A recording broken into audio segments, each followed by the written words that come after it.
Foreign leaders watched as the United States Capitol was raided last week with a mix of horror and familiarity with some of the thought that the scene kind of looked like what the U.S. has done in other countries. I have Farron Cousins joining me to talk about it. You know, Farron, as I look at this story, that it's jumped out virtually in every story I've read on this, and that is, does this cost the CIA some pause? I mean, you know, it's not like this is new to the CIA. The American public gets a look at what we've done really all over the globe.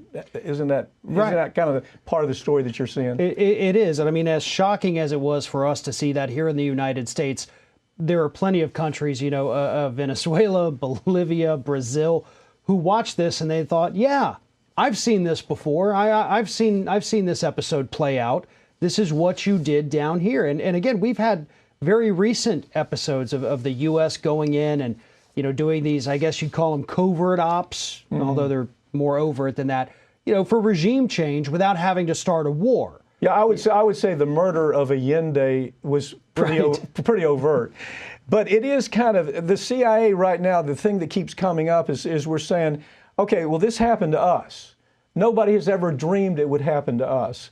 But let's look at how we foment that problem really around the globe. But I'll tell you, the bothersome thing is when you have some really respectable world leaders looking at this and they're saying, look, this is deliberate what you did, Trump.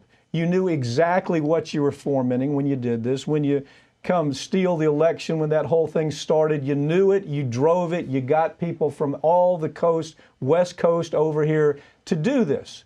And the world leaders are saying, you know, what you've done is you've undermined democracy. The one place in the world where we look to for stable democracy, you've undermined that. Right, and they're also worried, reports have been out for the last few weeks, that other world leaders are worried that their populations are going to, you know, possibly do the same thing. They're worried that their citizens aren't going to think their elections are legitimate. So it does create this, you know, sense of instability, at least among these foreign leaders.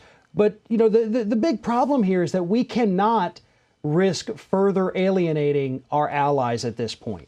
We don't want them looking over to us like some kind of, you know, bastard child that can't keep themselves in line. And right now, that is how they're looking at us. And we need these people. We need them for trade. We need them for security and intelligence and just, you know, general getting along and working together for a common goal, environmental issues. We have to have these allies, and we alienate them further with scenes like this. Isn't that the idea of the UN? I mean, we have the UN because if we have conflict worldwide, we need consensus building. If we have environmental issues, that to solve the environmental problems we're faced with, we need consensus, and this does everything to destroy that. But the most powerful thing, the most powerful thing, is when the world leaders are saying, look, Trump, we know what you did, okay?